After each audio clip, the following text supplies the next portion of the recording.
ખેડૂતોની કાળી મહેનત પર પાણી. અમરેલી યાર્ડમાં મગફળીના ઢગલા, પરંતુ ટેકાના ભાવ કરતા 600 રૂપિયા ઓછા ભાવ મળી રહ્યા છે. નમસ્કાર, આપનું સ્વાગત છે BS9 ટીવી ન્યૂઝ ઉપર અને હું છું આપની સાથે કાજલ સુવા.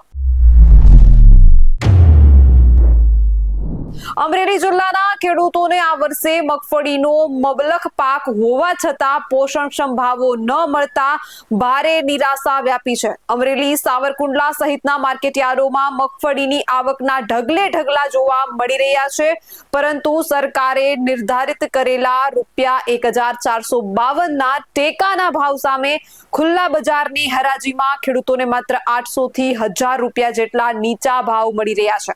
આ ભાવોના મોટા તફાવતનું મુખ્ય કારણ કમોસમી વરસાદ અને તેના કારણે મગફળીની ગુણવત્તામાં આવેલો ઘટાડો હોવાનું સામે આવ્યું છે. મગફળીથી માર્કેટયાર્ડો છલકાયા છે, પરંતુ ખેડૂતોમાં હતાશા છે. અમરેલી અને સાવરકુંડલા માર્કેટયાર્ડમાં ખેડૂતો પોતાની મગફળી લઈને મોટી સંખ્યામાં ઉમટી રહ્યા છે, જેના કારણે યાર્ડ આખું મગફળીથી છલકાઈ ગયું છે. પરંતુ ખેડૂતોની 4 મહિનાની કાળી મહેનત છતાં તેમને પોષણક્ષમ ભાવો ન મળવાનો વસવસો જોવા મળી રહ્યો છે.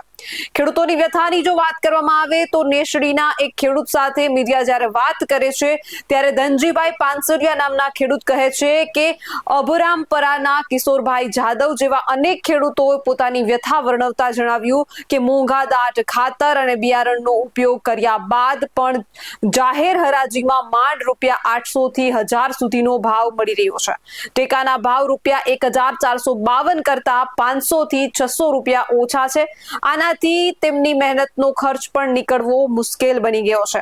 કમોસમી વરસાદ ખેડૂતો માટે કાળ બન્યો છે. ખેડૂતોને ઓછા ભાવ મળવા પાછળનું મુખ્ય કારણ કમોસમી વરસાદ છે. આ વરસાદને કારણે મોટા ભાગની મગફળીની ગુણવત્તા બગડી ગઈ છે. ખુલ્લા બજારના વેપારીઓ ઓછી ગુણવત્તાવાળી મગફળીના ઓછા ભાવ આપે છે. બીજી તરફ સરકાર ટેકાના ભાવે ખરીદી માટે કડક ગુણવત્તાના માપદંડો રાખે છે, જેના કારણે કમોસમી વરસાદથી નુકસાન પામેલી મગફળી ટેકાના ભાવે વેચાતી નથી. આ પરિસ્થિતિને કારણે ખેડૂતોને ન છૂટકે ખુલ્લા બજારમાં ₹500 આસપાસની ખોટ ખાઈને પોતાની મગફળી વેચવાની ફરજ પડી રહી છે. આવકનો પ્રવાહ પણ ધીમો પડ્યો છે. સાવરકુંડલા માર્કેટયાર્ડમાં સેક્રેટરી મુકેશ ત્રિવેદીના જણાવ્યા મુજબ અગાઉ અમરેલી, સાવરકુંડલા સહિતના યાર્ડોમાં 35,000 મણથી 50,000 મણ મગફળીની જંગી આવક થઈ રહી હતી. જોકે હાલ લગ્નગાળાની સિઝનને કારણે આવકમાં થોડો ઘટાડો નોંધાયો છે.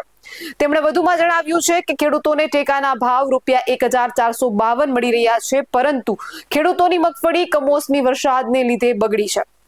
તેમને ખુલ્લા બજારમાં ઓછા ભાવે વેચવા મજબૂર બન્યા છે. ખેડૂતોની સરકારને વિનંતી છે કે હાલની સ્થિતિમાં ખેડૂતોની વેદના જે છે એ સરકાર ટેકાની ભાવની ખરીદીમાં ગુણવત્તાના માપદંડો થોડા હળવા કરે અને વધુ મગફળીની ખરીદી કરે. જો સરકાર આ દિશામાં પગલાં ભરે તો કમોસમી વરસાદથી પીડિત ખેડૂતોને મોટી નુકસાનીમાંથી બચાવી શકાય અને તેમની મહેનતનું યોગ્ય વળતર મળી શકે. સરકાર ખેડૂતોની વેદનાને સાંભળે તેવી જગતના તાતની માંગ છે.